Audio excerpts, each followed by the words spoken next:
The meeting of two friends, both set up to be leaders for life, showing off their vision of a post-American world order.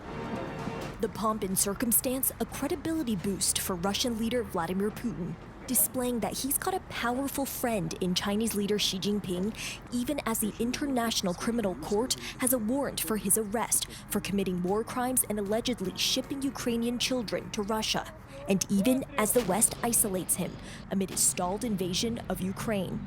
Both Xi and Putin writing glowing op-eds about their countries' relations, Xi calling their relationship an eternal friendship, Putin saying the two are standing shoulder to shoulder against America's increasingly aggressive efforts to deter Russia and China. Xi Jinping is trying to walk a delicate line, so far stopping short of providing lethal aid to Russia, though the US says he may be considering it, while also refusing to condemn the invasion. Meanwhile, Beijing is also taking advantage of Russia's isolation.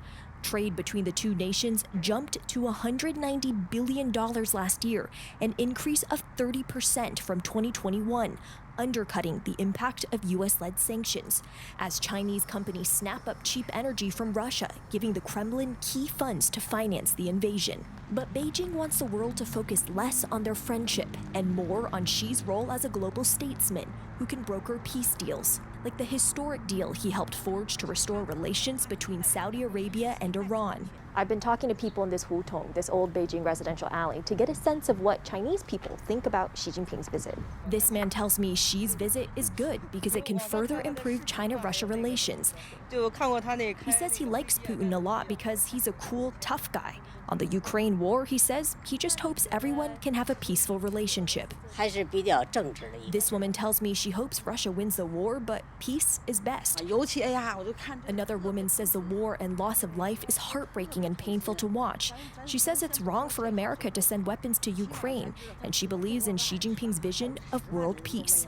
When I ask her what she thinks of Putin, she answers that he's righteous, decisive, swift, and tough. But when I follow up and ask if she's heard of the ICC issuing an arrest warrant for Putin, she responds, "I didn't know.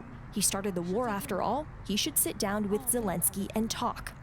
This shoe repairman says, "Why are they fighting? It doesn't do anybody good." But we don't know who started the war, he adds. It's the Ukrainians, right? Xi doesn't need to convince the audience in China, where media is heavily censored, of the merits of his tight bond with Putin. But the rest of the world is watching to see what comes of Beijing's claims of neutrality.